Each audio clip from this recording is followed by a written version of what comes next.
காலையில எந்திரிச்சு tea, coffee, பால் இதெல்லாம் குடிச்சதே இல்லையா? சின்ன பிள்ளையிலேருந்து குடிச்சதே இல்ல. என்ன அப்போலாம் டீ, காஃபி குடிக்காதனால டைரெக்ட்டா காலை சாப்பாட்டுக்கு போயிருவோம். இப்போ வந்துட்டு சோர்ஸ் இருக்கனால ஜூஸ் குடிக்கிறது. கருவேப்பில ஜூஸ், நெல்லிக்காய் ஜூஸ், கேரட் ஜூஸ் இதுதான் மாத்தி மாத்தி வந்துட்டே இருக்கும். ஆனா இந்த வீட்டுக்கு வந்ததுலேருந்து பக்கத்துலேயே சூப்பு வகைகள் வந்துட்டு நெறைய விக்கிறாங்க. நம்ம வீட்டு பக்கத்தில கொள்ளு சூப்பு, தூதுவளை சூப்பு, அதுக்கப்புறமா கருப்பு கவுனி சூப்பு அதெல்லாம் நான் ட்ரை பண்ணவே இல்ல. இப்போ வரையும் கொள்ளு சூப்பு தான் வாங்கி ட்ரை பண்ணிக்கிட்டு இருக்கேன். மிளகெல்லாம் தூக்கலா போட்டு பயங்கரமா காரசாரமா சூப்பரா இருக்கும்.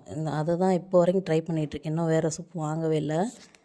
அதுக்கப்புறமா பால்லாம் எடுத்து காய வச்சுட்டு ஃப்ரெஷ் ஆகிட்டு வந்துட்டு இட்லி சாம்பார் எல்லாம் வச்சு சாப்பிட்டு நானும் அம்மையும் ஒரு சின்ன வேலையை பேங்க் வரையும் போயிட்டோம். அங்கே போயிட்டு லன்ச் டைமுக்கு மேலவே ஆயிடுச்சு. சரி வீட்டில் வந்துட்டு திரும்ப சமைச்சு என்ன சாப்பிட்றது அப்படின்ட்டு அங்கேயே ஒரு நல்ல ஹோட்டலாக பார்த்துட்டு நான் வந்து எம்டி பிரியாணியும் பெப்பர் சிக்கனும் வாங்கினேன். அம்மி வந்துட்டு பரோட்டா சாப்பிட்டோம்.